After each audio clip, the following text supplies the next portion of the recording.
Good afternoon, everyone. My name is Leah Burton with NC State Centennial Campus, and I am so pleased that you're able to join us this afternoon. And I'm also excited for this upcoming session. If you attended our spring training conference in Tempe, Arizona in late February, before the whole world shut down, you know that we had a robust conversation on the topic of diversity, equity, and inclusion, or DEI, in our communities. That left many of us wanting to do more, wanting to be leaders and champions for DEI in the communities of innovation we are building. Well, today we will pick that up and move the conversation forward. And I can't think of a more important endeavor for all of us in this time. Over the course of my career, I've come to appreciate how important diverse life experiences are in successful leadership. Welcoming backgrounds and perspectives that are different from my own allows me to leverage the knowledge of others to build a better community on Centennial Campus.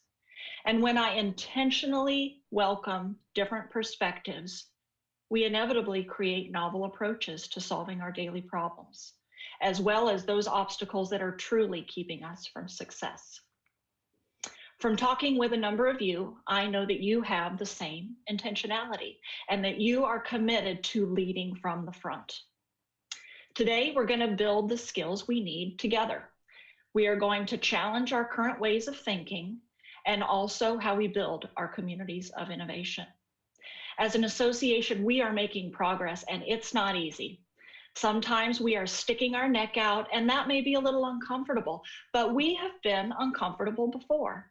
The very nature of building a university research park calls for such leadership. So let's begin. We have two brilliant speakers today, Donald Thompson, CEO of Walk West and the Diversity Movement, as well as Dr. Durian Pollard, President of Montgomery College. We will hear from each of them, and then we'll have ample time for Q&A afterward. So start thinking about what you would like to ask of these presenters while you have them today. Our first speaker is Donald Thompson. Now, Donald and I go back several years as he has led a few companies on Centennial Campus.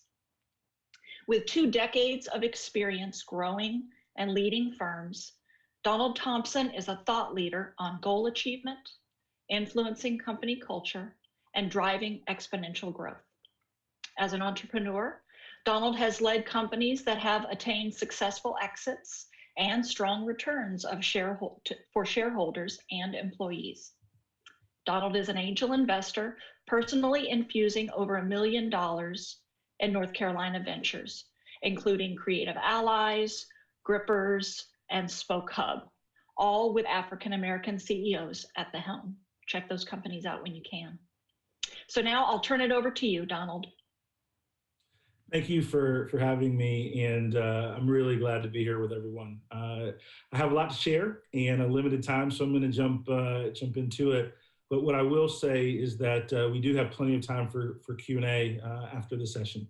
So I'll do a little bit on my background, and not so much for all the things that have been done well across the career landscape, but mostly because when you look at some of the different things that I've done and accomplished, there's a lot of mistakes that have been made in the journey of learning, in the journey of leading. But I do have a pretty significant petri dish in working with enterprise firms, startup technology firms, marketing organizations, and then serving on the board of many organizations that I partner with. Next slide. What are some of the things that we would like to accomplish today? A couple things that are really important. I'm going to build the foundation, and Dr. Pollard is then going to take us into some more practical applications of some things. I want to look at understanding what diversity, equity, inclusion means. It's very important that we all have this similar foundation as we have this discussion, and then we build upon the dialogue together over time.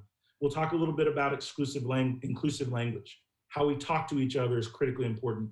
And then we're going to talk about some of the business imperatives for DEI and how does it impact the bottom line, both for research organizations, but also the companies and partners that you're trying to attract to work with you as a research institution and a place where innovation lives like my experience with Centennial Campus. And then we'll talk about how diversity drives innovation and, importantly, employee engagement. Next slide. And continue. Next slide. So let's talk about diversity and inclusion, and it's more than just race. It's very easy to think about the top line areas of DEI when we talk about race, gender, sexual orientation. And these are obviously very, very important and very critical in terms of what we're trying to do to have a better place of understanding, a better place of employee engagement. However, there's more to it than that. There's generational diversity, which is crucial to understand. How are Gen Z employees or potential employees looking at the business landscape? How are we looking to create a very powerful work environment when you have baby boomers, Gen X, millennials, Gen Z, all working together? And how do you make sure that everyone has the opportunity to create real strong productivity and innovation in a business or an academic institution? I have a good friend of mine, John Samuel, who lost his vision during his MBA experience at North Carolina State. A lot of us overlook disabilities. When we think about the opportunity to think about socioeconomic status, diversity of thought, neurodiversity. So when we think about diversity, equity, and inclusion, we need to make sure that we're building holistic programming and we're asking questions more than just race, even though some of the racial tension and turmoil in our country is top of mind, very important. We have to lean into it, but we also have to make sure that we don't exclude people by trying to lift people up, that we look at the full picture. Next slide. So one of the things that influences our frame of reference is just our ability to think of most things in life from our own personal perspective, our own personal experience, our own personal value system. And for many of us, having that true north in terms of what we believe has guided us, has created principles, and all of those things that make an individual successful. But to scale and lead in the new economy is going to take a new perspective to where we take a step back and we look at the biological, social, and individual aspects that all make us unique, but allow us to be better leaders because we're slowing down to think about the other perspectives that are in a particular room or a Zoom or an environment that we're trying to create lasting change and quality business outcomes. One of the things that's been really powerful for me to learn as a business leader is that, number one, my perspective is not always what is required to create the best idea. So in order to have an environment where the best idea wins, we have to think about the teams that we're working on and with, and what our relationships are within those teams to ensure that voices are heard and a decision that's made has the ability to be applied across the whole spectrum of diversity, equity, inclusion. It's a big task. We have a lot of room and work to do, but that understanding and perspective of that there's many things that we have to learn is a great start. Next slide. One of the things that I like to do when talking with organizations and coaching individuals, whether it's a CEO, whether it's a manager, whether it's an individual, is let's talk about phrases that we hear and do we really understand the depth of meaning? So there's a difference between, for example, equality and equity. So when we think about equality and everyone has the same level of support, everyone's treated the same, and this is a powerful way of thinking, and there's nothing wrong with thinking about equality, but in terms of providing someone the same level of opportunity, we need to think about equity. And when I think about equity, I think about our school system. And from all the different things that we need to improve in our educational system, there's so many things that are going right. There's so many teachers on the front lines that are doing and giving every single day to educate our youth. So as a young person going into school, I had talents and have talents, and then I had some areas that I was not as strong. So for me, math wasn't really my jam early in my educational experience until I got into middle school and into high school. So I was really very fortunate that in language skills, I was able to be placed in a classroom that was able to teach me at a level and a perspective that I could learn and grow.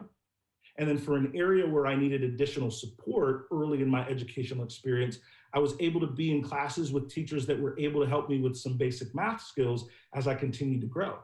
Ultimately, when I reached high school, I was able to be a very strong academic contributor across all the elements of education.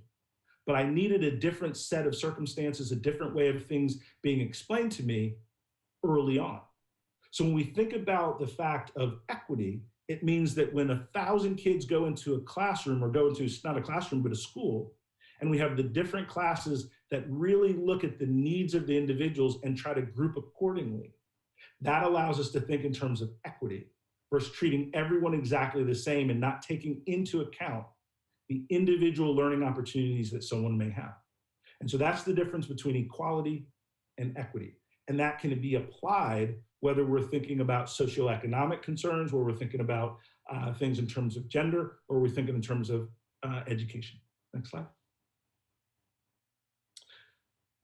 Dr. Florence Holland, who is one of our consultants, I talked to her briefly before this presentation, and I wanted to get her perspective. So I'll slow down and let you all just read just for a moment Dr. Holland's focus on diversity, inclusion, and how it affects innovation.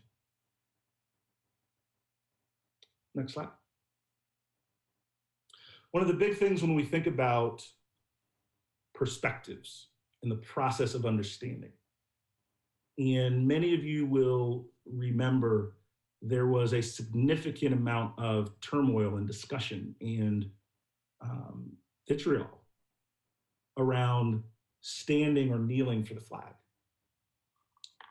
And Drew Brees is a very iconic NFL football player, and whether you follow football or not, he's been playing the game for 20 years. He is a future Hall of Famer by all standards, a well-loved in his community, and an all-around good guy.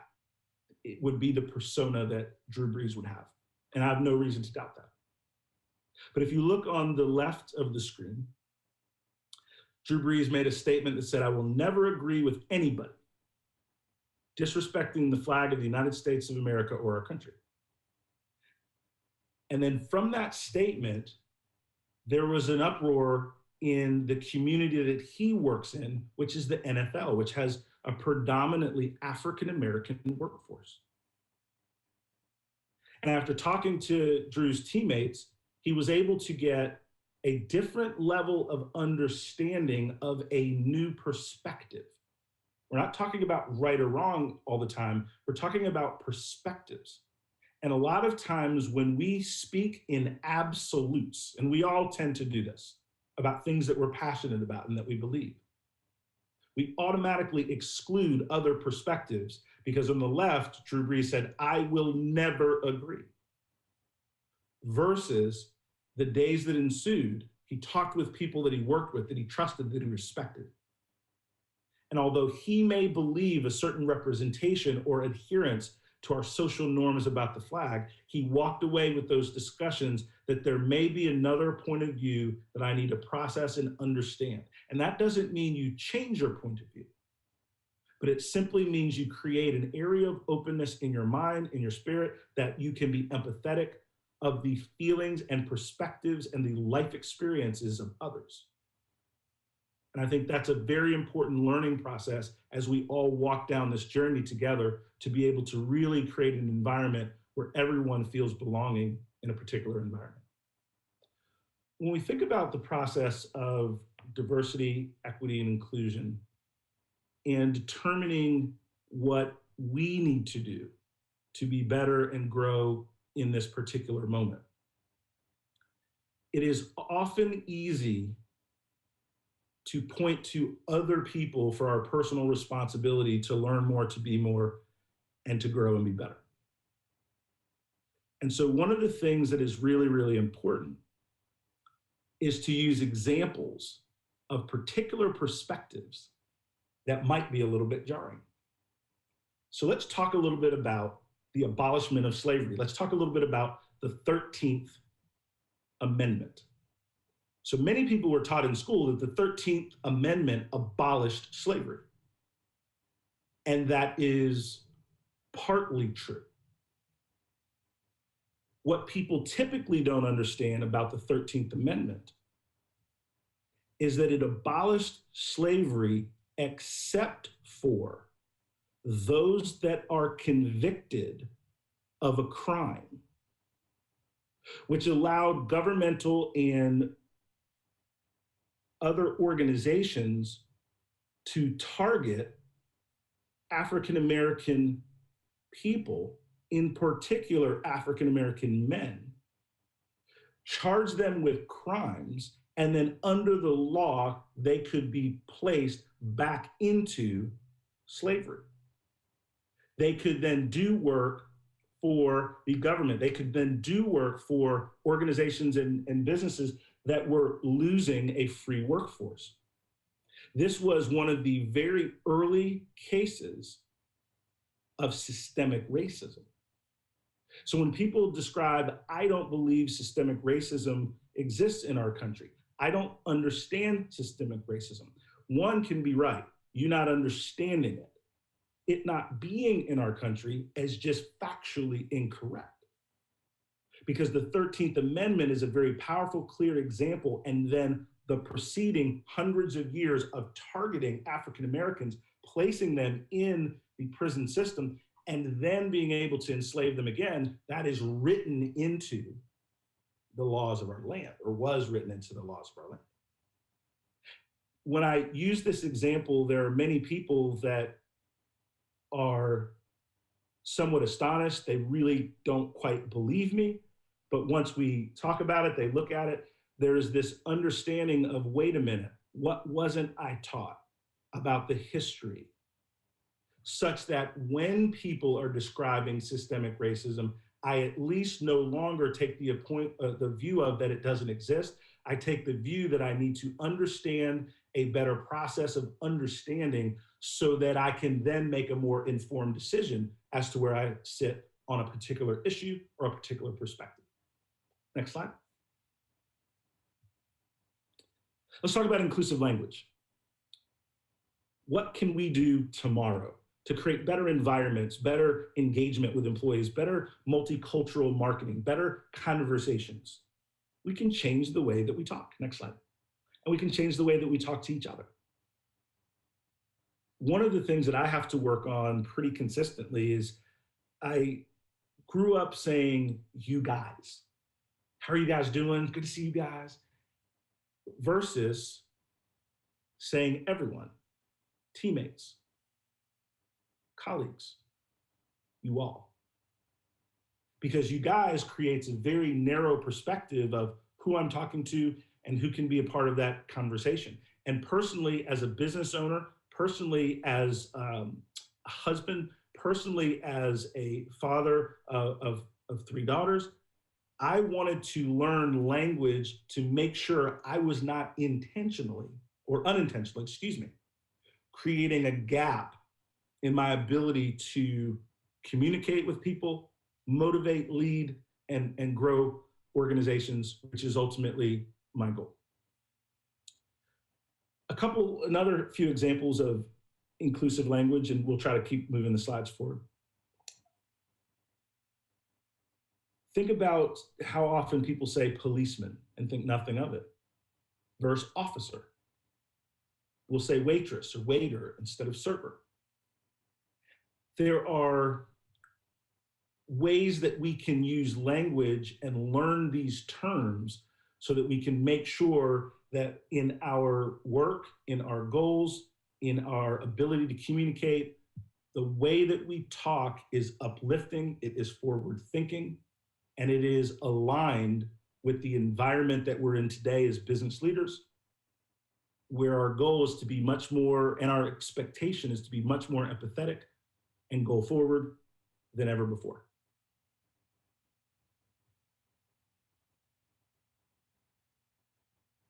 A couple of points in terms of building out inclusive language and kind of our everyday nomenclature. Why does inclusive language matter? Let's talk generationally.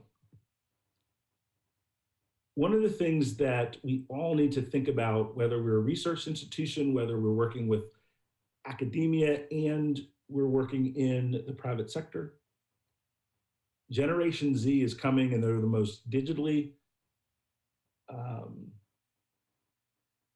immersive generation in our history. Some research that I was able to do with several Gen Z individuals from all different backgrounds, there were three major areas of learning for me. Number one, the young people that I talked to said that they are not as technically proficient as they said, as older people think that they are. That often they'll get a task from an employer or their mom and dad or different folks, and they'll Google it and they'll figure it out and then they'll come back to the answer. The second thing is that they have a high expectation that they should be heard. They don't necessarily think that all of their ideas should be adopted.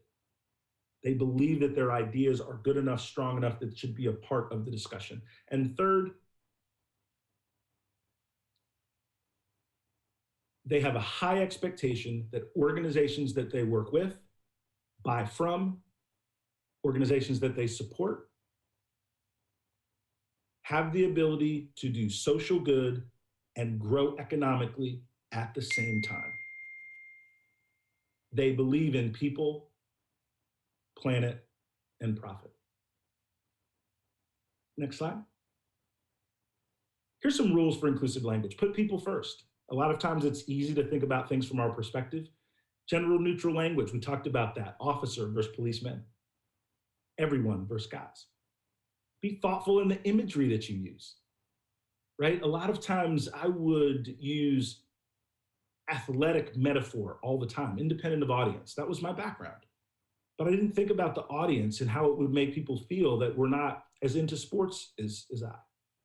If you're not an avid golfer and someone's talking about par for the course, right? We're in the red zone, right? And you're using football or golfing analogies versus analogies that are more thoughtful and that can be more inclusive and more applicable to a broader construct.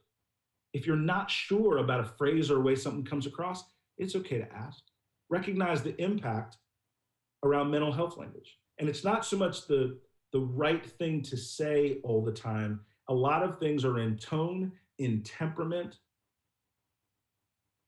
that is very important and comes across in the way that we communicate. Next slide. Let's go to the one after that. So let's talk about the business case for DEI in the 3 to 4 minutes that we have left. What are the business drivers of why this matters? 53% of Fortune 500 companies with at least 3 female directors have a 53% performance gain. That's real. Everyone wants to focus on innovation. It's a buzzword, but how do you create innovation in practice? One of the things that's really important in businesses that I run is winning. You cannot pay payroll without winning new business, growing new clients, and being successful. And when you're in the market for ideas, diversity of thought is a differentiator. Next slide. One of the things in business, in academic institutions, in research organizations, is culture. And we're all trying to figure out how to grow and drive a winning culture.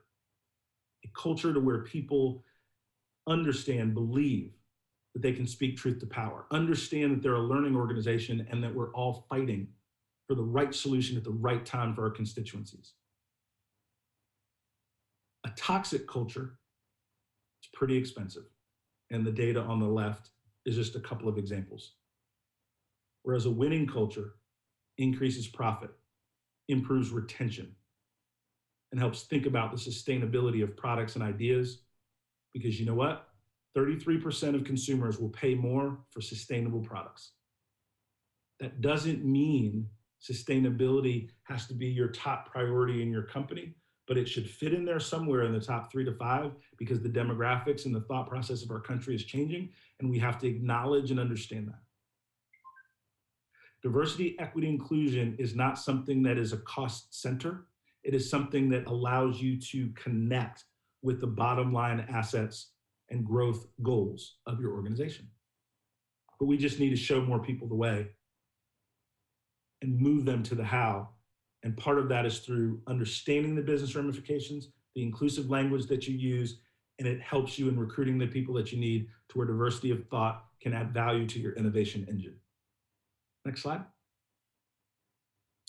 I'll share something I'm pretty proud of, and hopefully everyone will take this as it's intended. And this isn't so much a commercial for Walk West as using us as a digital agency. This is a commercial for Walk West in terms of the power of a diverse team. In 2015, when I invested in the firm, it's $300,000 in revenue. We've grown that business to where in 2018, 2019, and 2020, we've been named the fastest growing firms in North Carolina and a part of the Inc. 5000. 80% of our leadership team are women or culturally diverse or both. And we believe that diversity of thought and diversity of experience are one of the reasons that we win. We don't just have creatives, we have computer scientists, where we work with the computer science department at NC State University. We have instructional designers. We have content specialists. We have MBAs from Stanford, from Duke. We have people that don't have a college degree. We have people from New York. We have people from Raleigh, North Carolina. We have people that are from Austin. Because we have intentionally built an organization where diversity matters, where diversity is a part of our secret sauce. We've been able to be a little engine that could in 2015, to have a customer roster in 2020 that is second to none in the marketplace. And our growth continues to expand because we leverage that diversity of thought into great project and creative work for our clients. So we've been able to see personally that our intentionality around DEI has helped us grow our firm. Next slide, as we wind down. We've covered a lot today, and I hope that this isn't the end of the conversation or the end of our interaction. I'm very active on LinkedIn, and what I will tell you is if you reach out, I'll reach back. It might not be that day, it might take a day or two, but I love getting questions from people that I've interacted with or have spoken with in organizations and in sessions like this, and it's a learning journey for me as well. And so I really enjoy people that reach out and happy to answer a question or point in the area of information or insights. And then on the diversitymovement.com, we have a lot of free assets in terms of your DEI journey. Thank you so much for your time. It was an honor to be asked to be here with you all. And I'm going to turn it back over to Leah Burton as we continue with the various presentations, Dr. Pollard and beyond. Thank you, Donald. I appreciate all the time that you spent, and man, you took it to school there a little bit. I'm married to a historian, and so I live in that, and I really appreciated your references there. Well, our second speaker today is Dr. Durian Pollard. In 2010, Dr. Pollard assumed leadership of Montgomery College, a 3-campus community college with 55,000 credit and non-credit students. She spearheaded the development of a new Montgomery College mission and strategic plan. She has partnered actively with Montgomery County Public Schools and the universities at Shady Grove in the creation of Achieving Collegiate Excellence and Success, or ACES, a support program designed to help disadvantaged students transition from high school to college completion. The program now has 2,700 students enrolled. Montgomery College is also a member of Achieving the Dream Network, a non-governmental reform movement for student success at community colleges. Dr. Pollard, the stage is yours. Well, thank you so much, Leah. And I want to just amplify your observation of Donald's presentation. It was truly, I think, a foundational, a rich opportunity for us to learn. And I'm hopeful that I can help us go a little bit deeper on some of the themes that he identified. Because I do think that doing the work of equity inclusion is in large part an inside job. If you work in an institution that is trying to reimagine itself through equity lenses, each person in that organization is going to have to do some internal work. Now, some of you may be thinking, I'm nervous about what I'm going to do is going to be wrong. I love the example, excuse me, that Donald gave and talking about the flag debate that we see oftentimes in football. And when we say I'm nervous, I feel vulnerable about getting called out on my blind spots, I can give you some advice if you'll accept this. The only way to do it wrong is not to do it at all. The reality is that none of us is perfect and none of us have lived the experiences of others. So if you identify with that nervousness, it's okay. You're likely reacting to the vulnerability that these conversations put in all of us. Growth requires vulnerability at both the institution and the individual level. Now, one of my muses is the author, Brene Brown, and she's written a number of books about leadership. I'm sure several of you are very familiar with her. And one of her observations is that the most effective organizations are the ones in which people are encouraged to bring their whole hearts to the work. In her language, that means that all of us as humans have to experience our human emotions, among them being vulnerability. In fact, Brene Brown says that this is the most valuable for us. In her book, Dare to Lead, Brave to Work, Tough Conversations, Whole Hearts, she says there is no daring leadership without vulnerability. Now that growth then needs to happen around equity and inclusion is at the institutional level, but it requires some ideas around personal vulnerability. And we all know that relationships with our colleagues are built on trust. And studies of some of the most productive, successful organizations have high levels of trust. And by the way, these are also the organizations that get the highest employee satisfaction ratings. But back to the trust factor. The only way that we get trust is by taking risk. We have to have the courage to reach out and expose parts of ourselves to others. To do that, you have to know who you are, what experiences you've had and which you don't have. Maybe some of us didn't grow up as a racial minority or haven't had financial insecurity or don't know what it means to be the first in your family to go to college. If that's the case, there are plenty of other ways for you to increase your understanding. Talk to folks who don't look like you. Ask them about their experiences from a place of learning, not from a place of inquisition. And then listen. Participate in groups that engage around diversity. Read about other people's experiences that are not just your own. Immerse yourself, as the slide says, in the writings of other people. Understand cultures that convey experiences that are not familiar to you. And once you do that, much of this will be intuitive. If you have respect for human dignity, you'll be able to see clearly where inequity lives. If you have some emotional intelligence, which we all know is important, and political awareness, you'll get it because it's about being a compassionate person. Now, that said, there will be mistakes, undoubtedly. Some of them will be unintentional, and those can be quite confounding.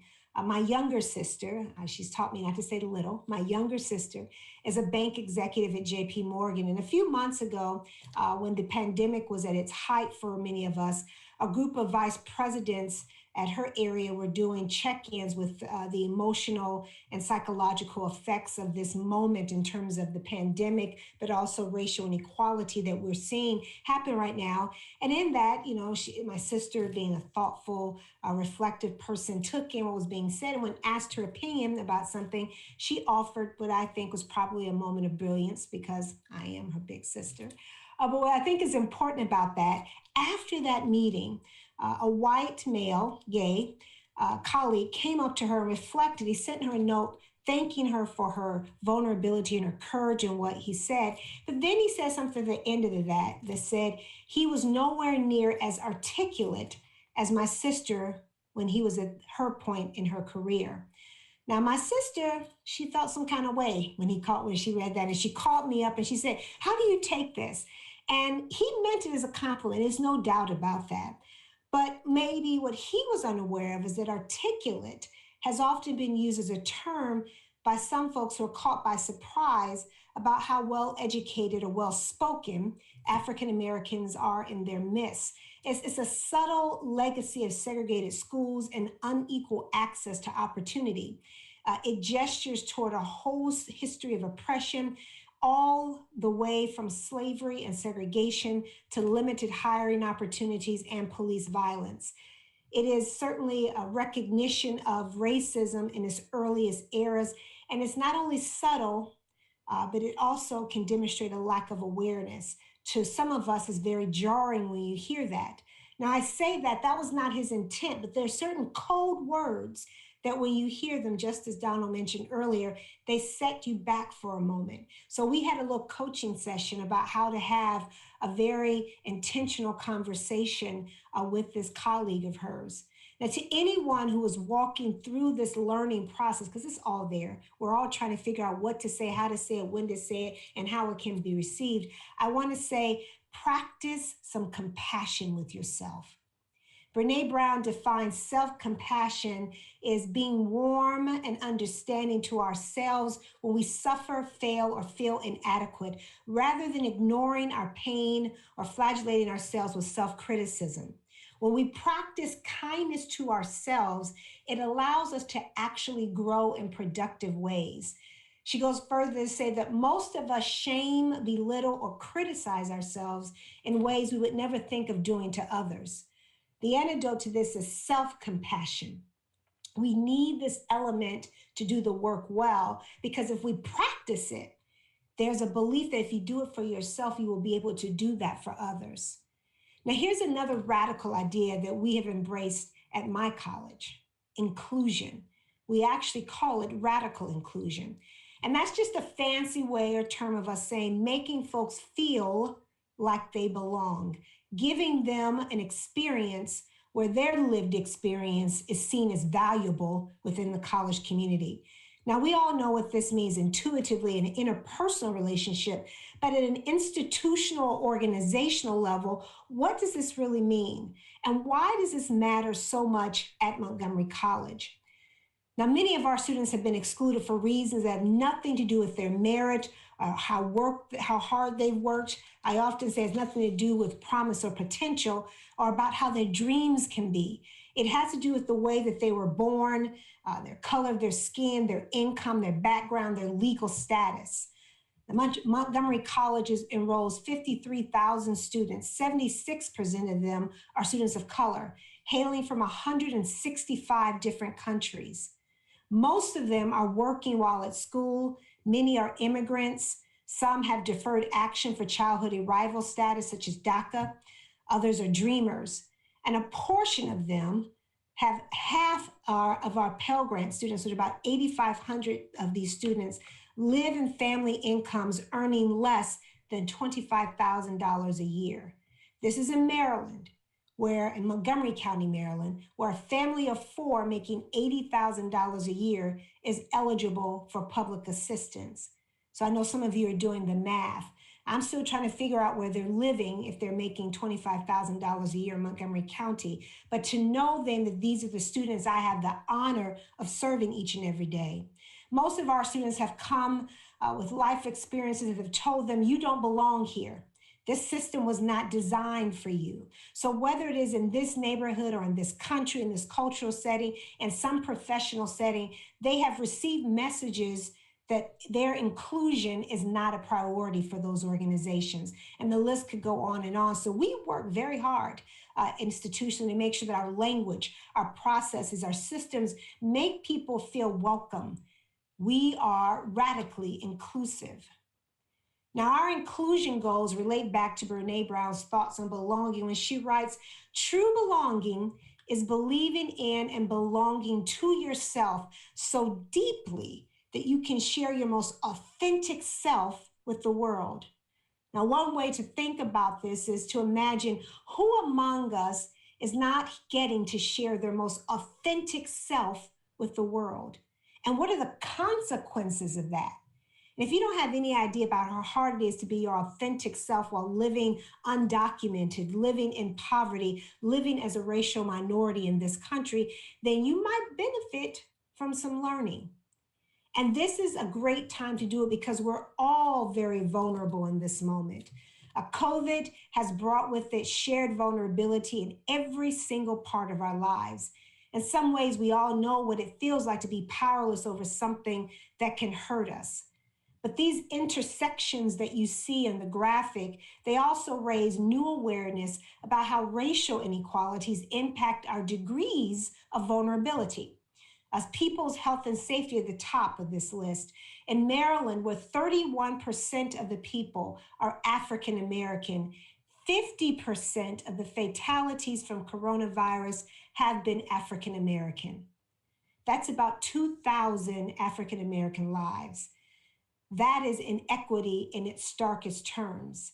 It says a lot about who is working the most of the jobs out there in customer service, who's taking public transportation, who's getting substandard preventative health care. Here's another statistic that has become common knowledge on in the last few months. If you are African American, you are twice as likely to be killed in an encounter with the police than if you're white. Now, I'm sure many of you have seen the horrific videos of police killings that have not been things that were not public even just 6 months ago. I would tell you that these are not new realities. People of color have been living with them for centuries.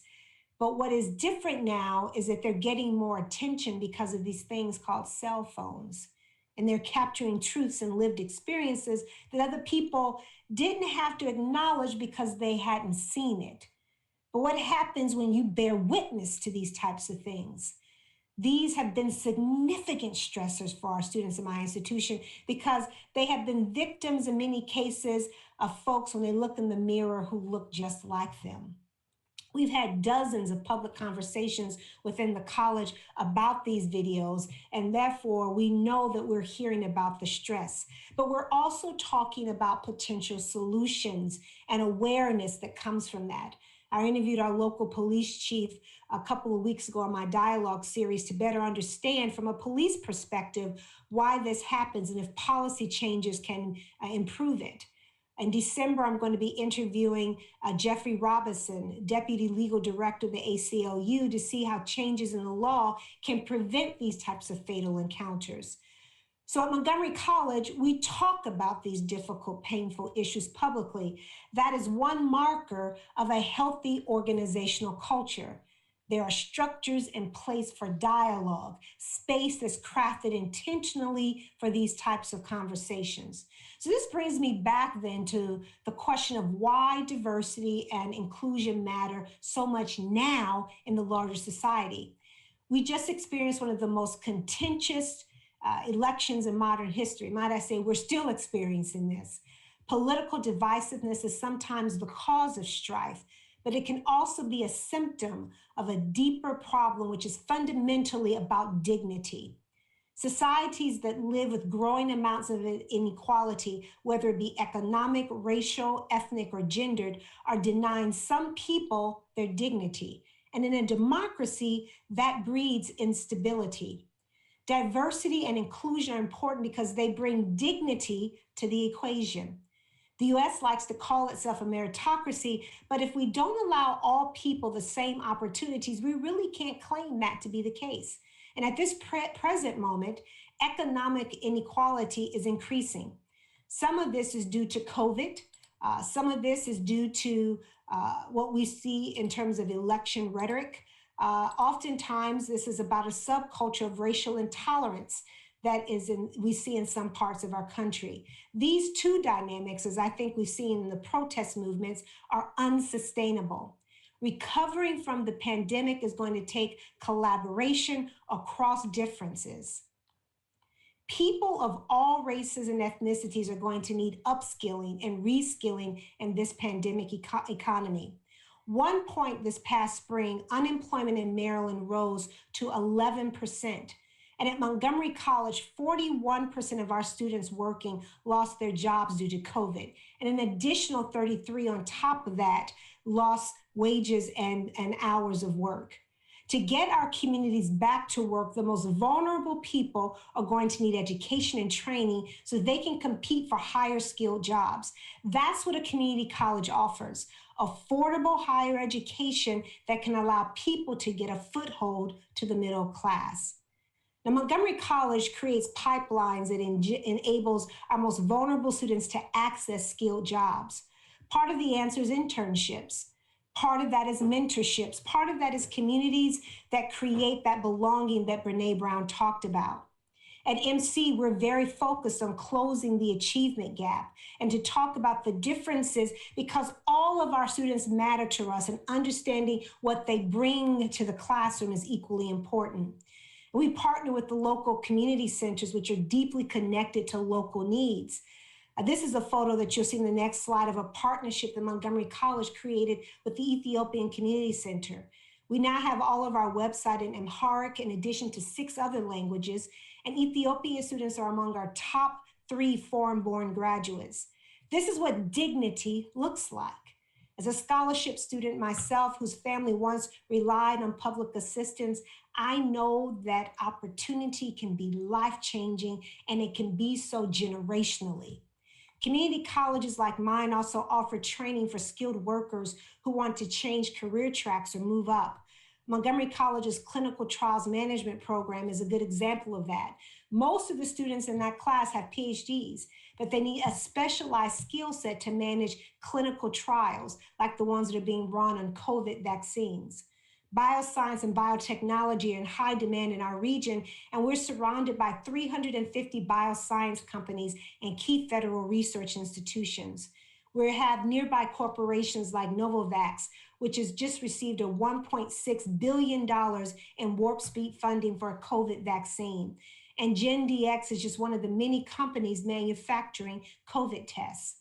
GlaxoSmithKline, which recently selected 2 of our students for their apprenticeship program, is working in Maryland to manufacture vaccines.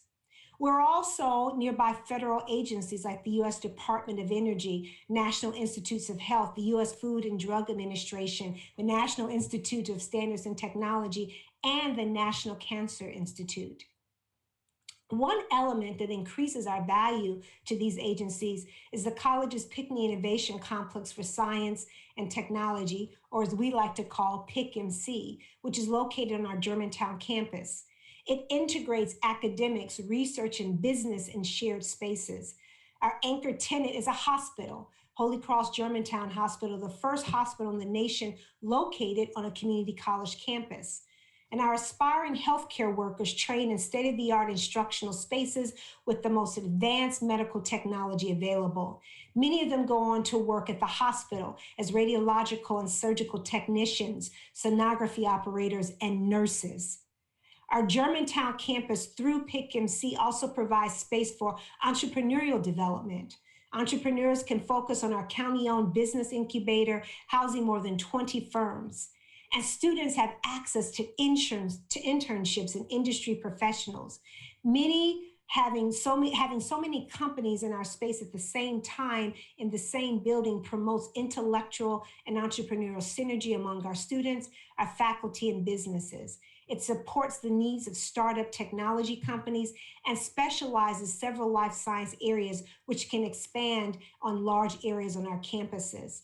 Such intersections benefits our graduates immensely. There are people like Jacqueline Flores, who started as a biotechnology major at Montgomery College and then enrolled in translational life sciences program at the University of Maryland, Baltimore County. Jacqueline is now working full-time in cell therapy department at Lonza, a biotechnical company, and also completing her 4-year degree. Or another story, Farhitwa Garuru is from Ethiopia and graduated from Montgomery College with honors in electrical engineering. She completed her 4-year degree at Cornell and is now pursuing her master's degree. And Kimberly White, who did her coursework for her biotechnology degree through Montgomery College and went on to complete a master's of science at the University of Baltimore County. She is now a clinical research program coordinator at Johns Hopkins Medicine. These outcomes didn't just happen, though, you all. They required intentional pathways to success. They required scholarships and mentors. They required partnerships. And during the pandemic, they required emergency aid. Many of our students needed help to pay their rent or to buy groceries. In fact, we gave away $858,000 in funding to cover emergency aid in the first 3 months of the pandemic. This was long before CARES came out, which we were grateful for that as well. And we were able then to distribute another $3.8 million in CARES funding. So I want to leave you with some faces of middle schoolers at a free computer coding camp that the college runs in partnership with Apple. Half of these students receive free meals at school because of family income. These students would represent the poorest of poor students that we have. These students don't pay for the camp, and Montgomery College instructors teach the classes. Apple Inc. had the insight that diversity in graduate schools doesn't spring up overnight. We have to start earlier to get kids interested in fields that lead to skilled jobs. So when Apple came to Montgomery College and they wanted to know how to do this in our region, Montgomery Can Code was born. This first year, we had 300 students, and the second year, we had 900 students who completed this summer, and our county stepped in to help fund it. I love this program, because look at those faces. These are students who we recognize need to be invested in earlier. We're already thinking now about where these 6th and 7th graders are going to work and what their workplaces are going to look like. That forethought is going to improve the diversity of our high-skilled workforce 10 years from now. Now, I'm personally proud that my institution, Montgomery College, is a part of this process. I'm a big believer in partnerships. I know from experience that the more diversity that you bring to a project, the more depth and breadth that you will have with it. And I understand that many of you are already engaged in such processes in your home organizations and that you're eager to infuse them with equity and inclusion. I applaud these efforts. I salute you for what you're doing in this space, and I hope that you will continue to bring equity and innovation to our increasingly diverse higher education spaces. I guarantee you that we will all benefit from this as well. I thank you so much for the time to speak and look forward to having the opportunity to have dialogue with you and Donald and to respond to questions that you may have. Boy, my notes are strewn all over the desk here. And I'm pulling them together. But we already have some questions that have come in, and I'd love to serve these up to you. The first one actually goes back to the beginning of your presentation, Donald, and this comes from Julie Lenzer, who's with the University of Maryland. She asks, you mentioned equity as providing people with learning that meets their individual needs. But when I was a kid, they put us all into different levels based on our academic performance. This division caused issues with seeming to segregate out the smart kids from those considered not so smart. I tend to also see this, though, more subtly in programs geared toward one gender or racial group. Any ideas on how we can meet people where they are in a way that doesn't single them out as needing more help? So it's a great question. And obviously anything that we're trying to do is going to be multi-layered. So the way I would answer it is academic testing and that segregation based on kind of aptitude is one way to start. But within that, we have to understand whether or not someone could be able to move at a faster pace if that teacher in an accelerated learning environment used different examples, different learning. Do we think about whether or not kids test well based on whether or not they had food in their stomach before they took the exam that put them in a certain category? So I think that a lot of institutions work with the standard testing because that's the best we know to do. But we need to look beyond that individual data point at other opportunities to make sure that we're not leaving people behind based on other factors. And so really the overall point around equity is to be thinking about things more broadly so that we can have a learning environment to pick up on other clues that are also there. Any one size fits all perspective is not going to work. But one of the other things that I'm working with, and I wish Dr. Holland was here and she's teaching me so much in this area, having been an educator, work K-5 and different things, we have to educate our teachers to look at these factors as well as the data. We have to provide the training that allows teachers not to be finding an extra $100 for materials, but the ability to go into the classroom with a different set of antennas. Think about the ability to really look at the clues on educating and growing students, but it's also within companies and organizations. Let me give another example on equity that I've had to really deal with as a leader. I'm pretty quick on my feet. So that means I can read an agenda really quickly. I can pop into a meeting. I can get up to speed on subject matter pretty quickly. That doesn't mean I'm the smartest person in the room. It just means I can catch on to concepts pretty quickly. What if somebody has a neurodiversity and it takes them longer, but the agenda to the meeting is sent out 20 minutes before? What if you send out the agenda the day before and all of the team members have a little more time to read the content, read the pre-reading? Just because somebody digests the information slower than me doesn't mean they are not a better or stronger contributor than me. And so that timing of when we put out the pre-reading is something I had to learn as we were doing this diversity and inclusion work to create equity real time in the work that we're doing in our environment. And our team had to call me out on it a little bit. Another example of equity that I'll describe kind of real time is in meetings. Just because somebody is not loud, boisterous, speaks an aggressive tone, doesn't mean they don't have brilliant things to add. It's our responsibility in these leadership environments to say, John, you've been a little quiet today. Is there something you'd like to add to the conversation? Julie, is there something that didn't hit you quite right? I'd like to give you space in this environment to share your thoughts.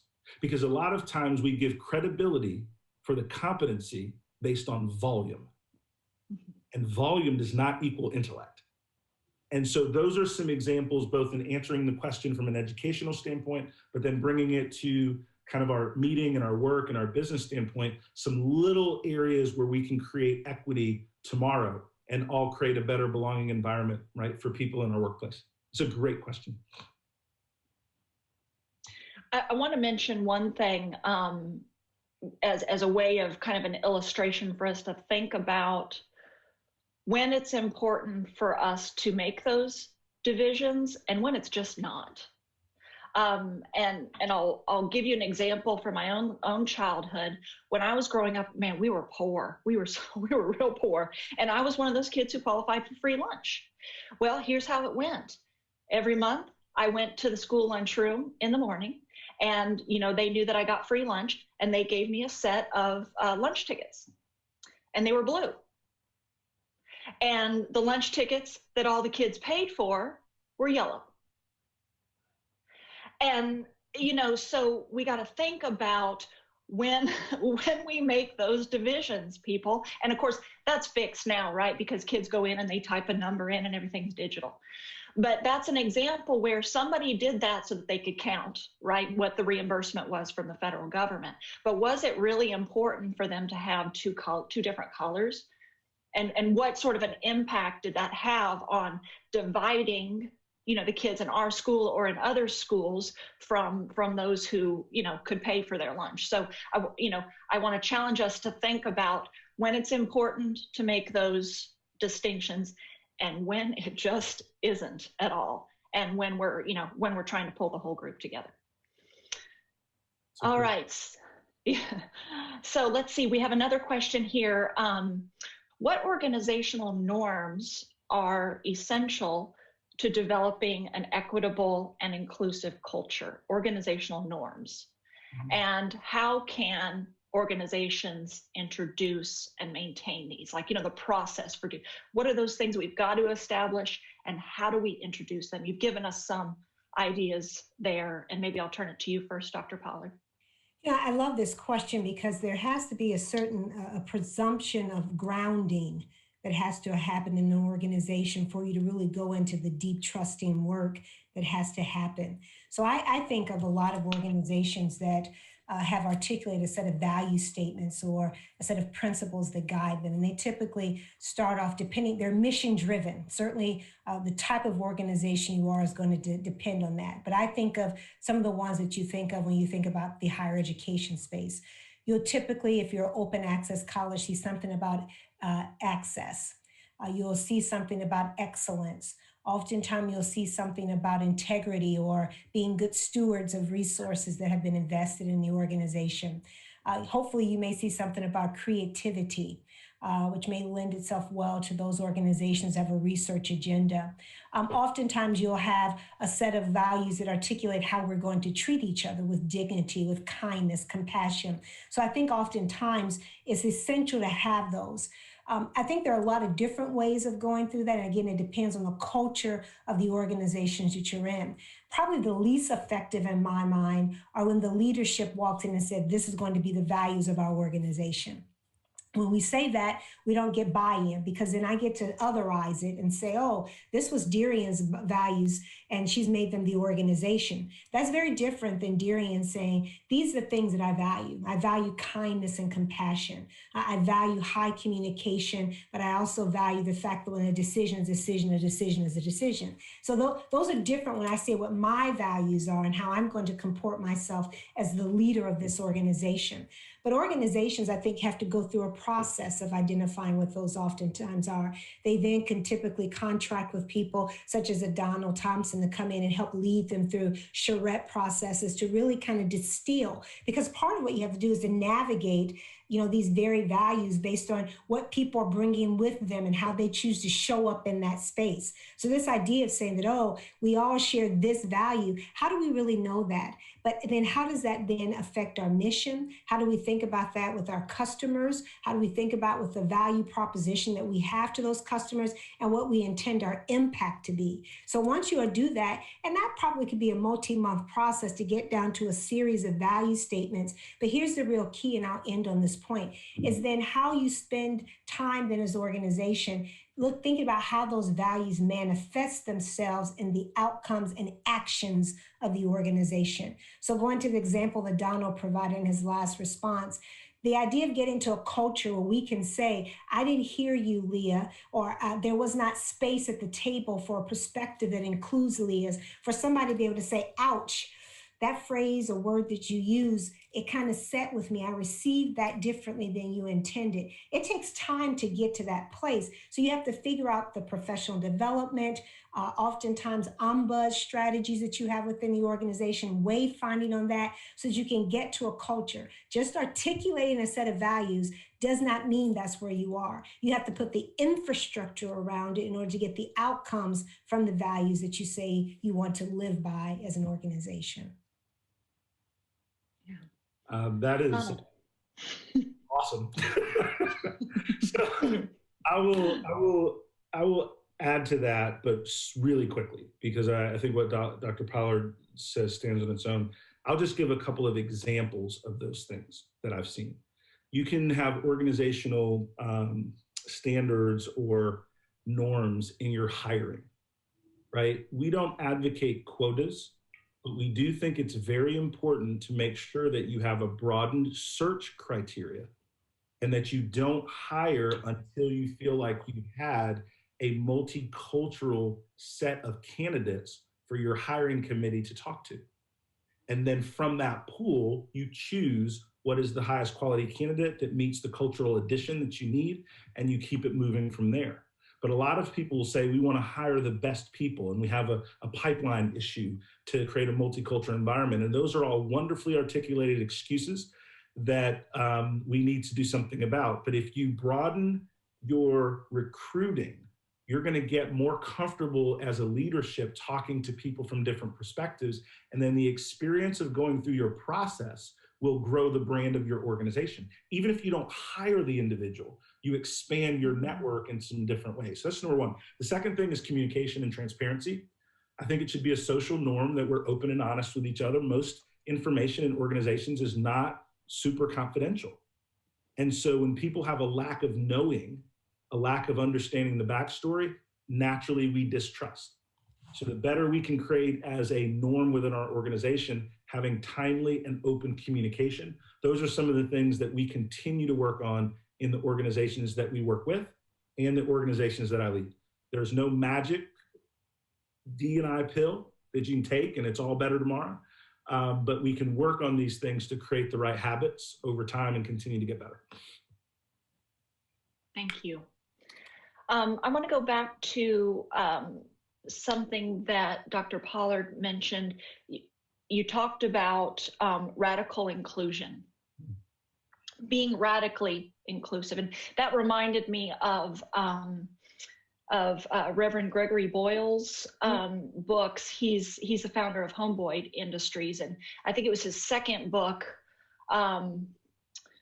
Barking at the Choir, where he talked, and the whole concept was radical inclusion. So everybody put that on your reading list, in addition to all those things that Dr. Pollard already recommended to you. But the question that we have here from Dan Duncan at University of Nebraska is, what is the single most important action that we can take to promote inclusion? Single, boy, it's just one. Only throw them all out. Academic could ask that so well. Thank you, Donald, for that. I have to tell you two things. I'm going to answer your question and back into it by this way.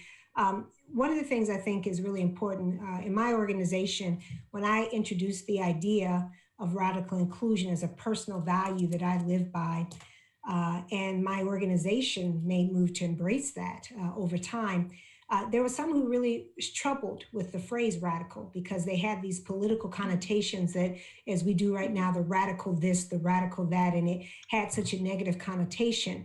And I was in a conference session with a group of colleagues in this, and someone suggested that to me, and they said, well, maybe we don't need to use the word radical. And I said, what makes you uncomfortable? And they went into that phraseology about those things. And I said, for me, I said, I would challenge us to actually study the words. I have a few degrees in English, and I love the history of words. And radical actually is the Latin for the root of, right? So it means if I want to be radical about something, it means I actually want to get to the root of the issue. So for me, if I want to get to the root of inclusion, for me, the essential part, Dawn, that you just said, is that I have to see you and acknowledge your lived experience. That to me is at the root of it. I can work on a whole lot of things after that to create an environment where radical inclusion can thrive and multiply and become more sophisticated and nuanced in all the practices. But if I don't take the time, if I refuse to see you and reject your lived experience because it is something other than my own, because it is something that values, that comes in conflict supposedly with my values, when I refuse to believe that your right to exist and to coexist with me is as equally important as your right to exist and coexist with me, then we can never get to the point of radical inclusion. So for me, the thing we have to start with, the one practice, is to see someone and to honor their lived experience, even if it is different than our own, perhaps especially if it is different than our own. Thank you. Donald, anything in particular? The one thing I would say, I want to give a shout out to a friend of mine. His name is Gary Salamito. He's the president of North Carolina Chamber of Commerce. And he asked me a very similar question. And I said and Gary represents a lot of businesses in the state. And I've said very simply, Gary, you have to have your own personal DEI development plan. Mm-hmm.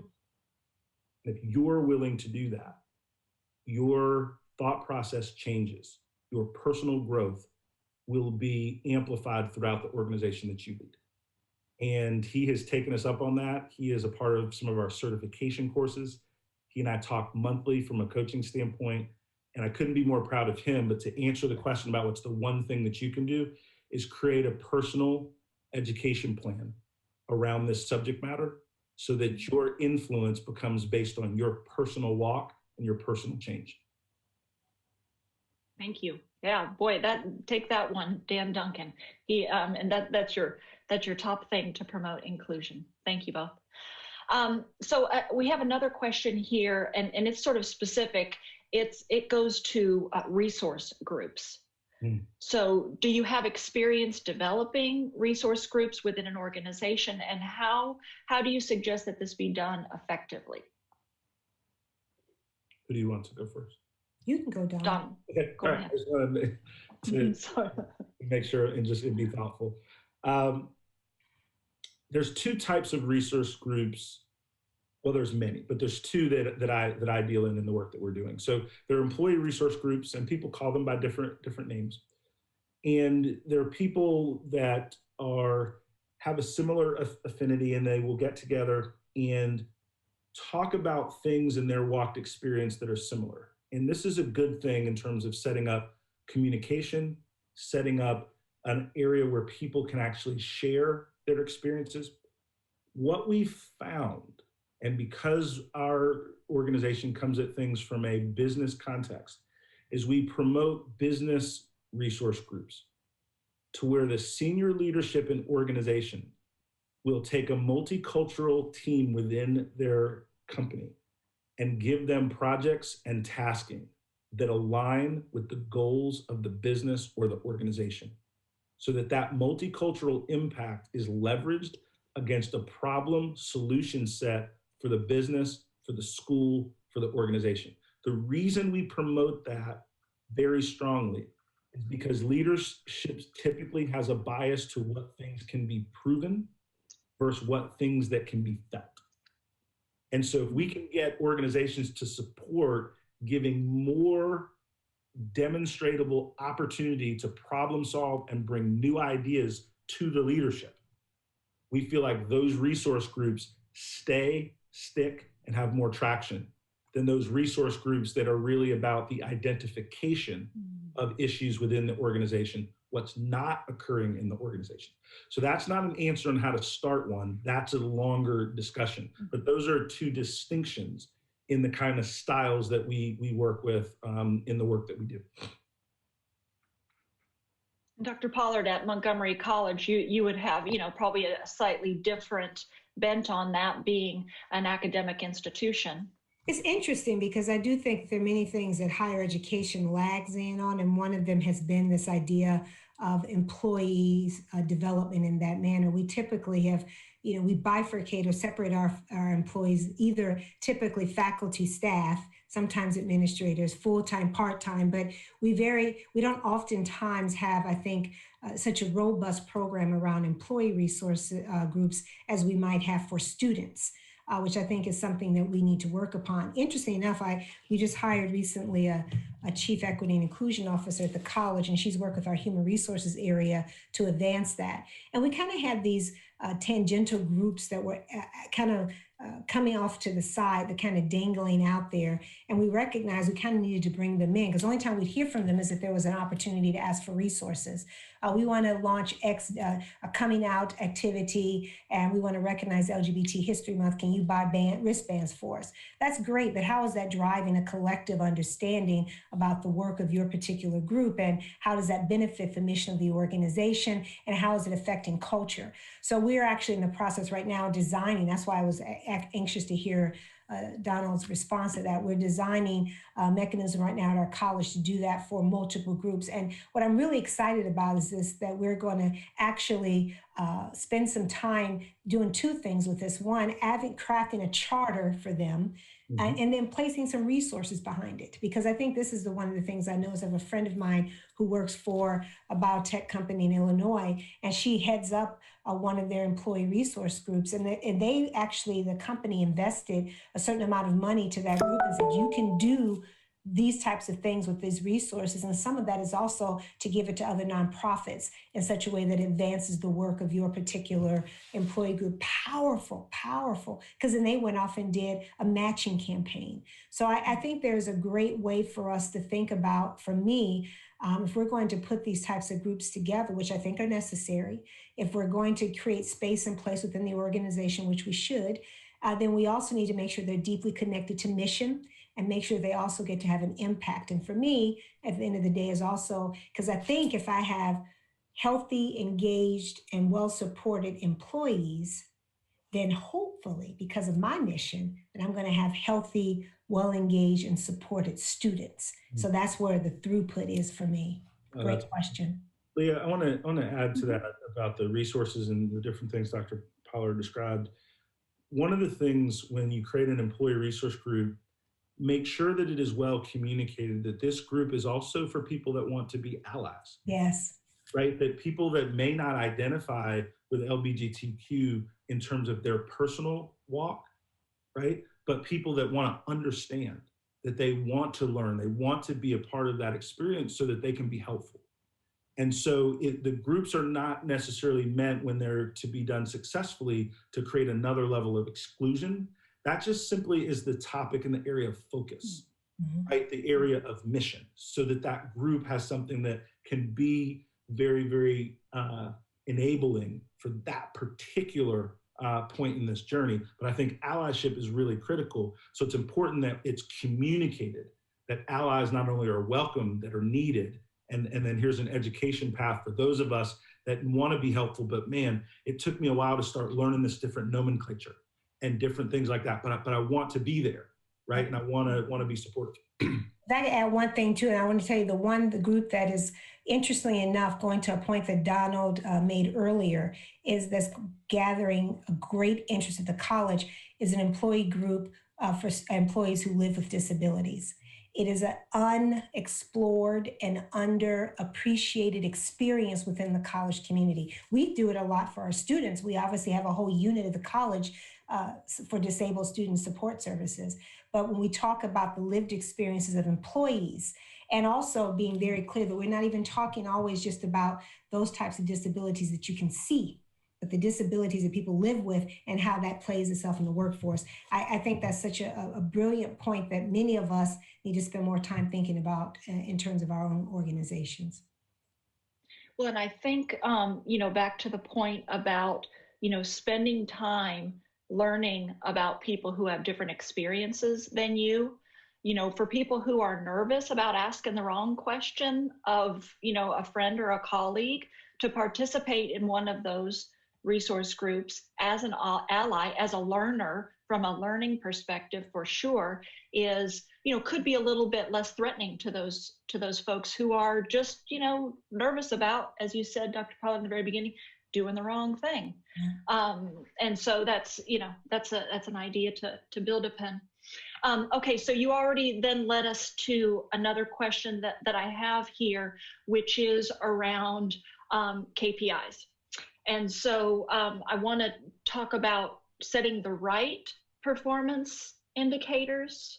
What do you measure in your DEI strategy? And build upon that, please. And anybody can take that one first.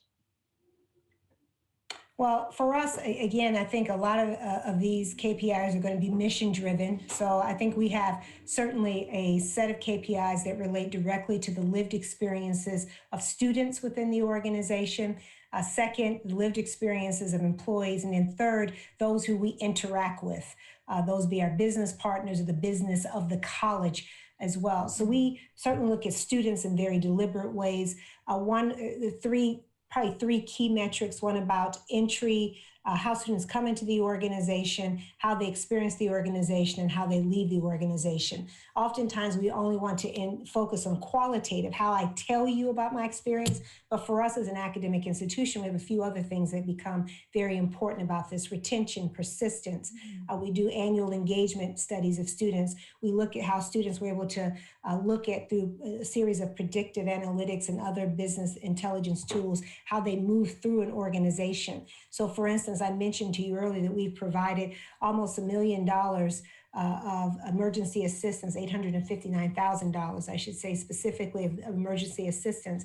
By looking at who received that, we found out that the groups who are most at risk, as I talked about within my organization, are Black and Brown students, but the group of students who took the least amount of opportunity of those resources were Black and Brown men. So we know this. So now we're designing a whole set of outreach specifically to these groups so that we're able to understand why our Black and Latinx men did not take advantage of opportunities to receive resources to help support them in the time we know they're particularly vulnerable as a result of work challenges and so forth. So that's one. With our employees, I think Donald put in some really good ones as it relates to hiring, who's coming into the organization, how we design their experience when they come in, how they report about that. For us, promotion and tenure, movement through faculty, staff, administrators, looking at those types of movements. For us, also how we compare to the community of which we are a part. And that's a very good thing for us when we look at the fact that I live in a majority minority community. And I have that clear representation of my staff, a little bit better in my administration, but my faculty do not look like the students they teach or the communities that we serve. So we have work to do in that space. And then last but not least, when we look at the business practices of the college, we think a lot about where our contracts go. So we have KPIs around that, how we have input in terms of procurement types of issues. So there's a broad range of that. The problem, and I'll end on this, is that sometimes I think we can have a whole list of these things, and then we start studying, we're spending our time on the trees and we forget the forest. So we've got to get a set down that's measurable, that's impactful, that are both longitudinal as well as things that can be options that we can react to right now based on the truths that we find out that are happening. That's really powerful. The only thing I would add to that question, that answer, is really your learning and engagement throughout your leadership. And so I'm really big on that. That's really the only thing I would add. As you look at KPIs and different things, we have educational requirements, right, to enter certain roles, right? What are our educational requirements for our leaders to grow in this space? And so we can have mandatory training for sure. And there's, some pros and cons to that from a DEI standpoint, but it's really about what are the learning tools available for your administration, for your staff, for your students, what is the engagement and the feedback in those things? And then whether you're in a corporation or an organization, most people do employee surveys, right? Use those as a benchmark, take some time, money, and effort, make sure those surveys are done through some really good best practices. It's not things that you can't do yourself, but you can take some tutorials and different things about how you phrase the questionnaires and different things. And then you can create baselines about how people are feeling. Do they feel engaged? Do they feel like they have a relationship with their manager? Do they feel like they can push back and share if they are uncomfortable or if they have a new idea? Sometimes it's not negative. Sometimes it's not only do you feel comfortable sharing if you have a problem, do you feel comfortable if you have a new idea direction, right, to take your department or your organization? But when you do those and create a baseline, then you can watch your progress over periods of time. So my addition would just be about kind of the learning culture that you're trying to create, because this is a journey and you're trying to create a DNA change or DNA change in a large organization, most likely. It's going to take a little bit of time. And so we want to make sure people have the right tools, the right education available that they can take that journey at their pace. Well said. Well, gosh, so that's all the time we have today. I want to stay on for another at least 30 minutes, but we can't. So I just can't thank you enough for your time today, Donald Thompson, and also Dr. Pollard. I have a few takeaways that I want to just maybe exclaim here with the audience. They all have their notes and hopefully their take backs that they're going to utilize within their organizations. But there were three things in particular that stuck out to me. Language is important, and inclusive language does matter. And so let's be mindful of that. Let's think about one or two things over this next week that we could do better in terms of our language. And I can think of a couple right now that I'm gonna take with me.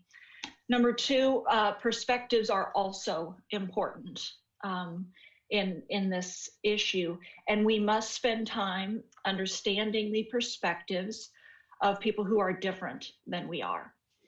And we can do that right away. I mean, maybe that's in sitting with somebody, virtually here over whatever platform it is that you use and spending a little time in that way. Some of the reading that Dr. Pollard listed on one of her first couple of slides. So I want to challenge you in that way. And then number three, equity and inclusion is an inside job. And I think we already said, back to one of the questions there, that the single most important thing, one of them that you can do to promote inclusion, is to have a DEI strategy for yourself. So I mean, it starts with each one of us. We can't afford to have teams that don't value diversity. That was on one of Donald's slides. I mean, the numbers are real, so we can't ignore that. Because when you're in the business of new ideas, like we all are, a diversity of thought really matters. And so I want to challenge all of our audience on that today. So as we leave the session today, don't miss the opportunity to connect with both of these brilliant people through LinkedIn if you have a chance to do that. Because man, what we've already learned, we can expand upon that. So we're going to leave here now. Please remember to stop at the exhibit hall, right? I mean, learn about the sponsors who have been very generous in supporting the work that we're doing here. And then think about what breakout session you're going to attend next. And those breakout sessions will begin at 3:45. So check your schedule and which one of those you want to participate in. And then of course, tomorrow we are going to gather again at 2 p.m. for our Friday sessions, and we have some good work to be done in that as well, thinking about the future of our research parks and innovation districts. So thank you once again to our two panelists today, and I hope you all enjoy the rest of the session.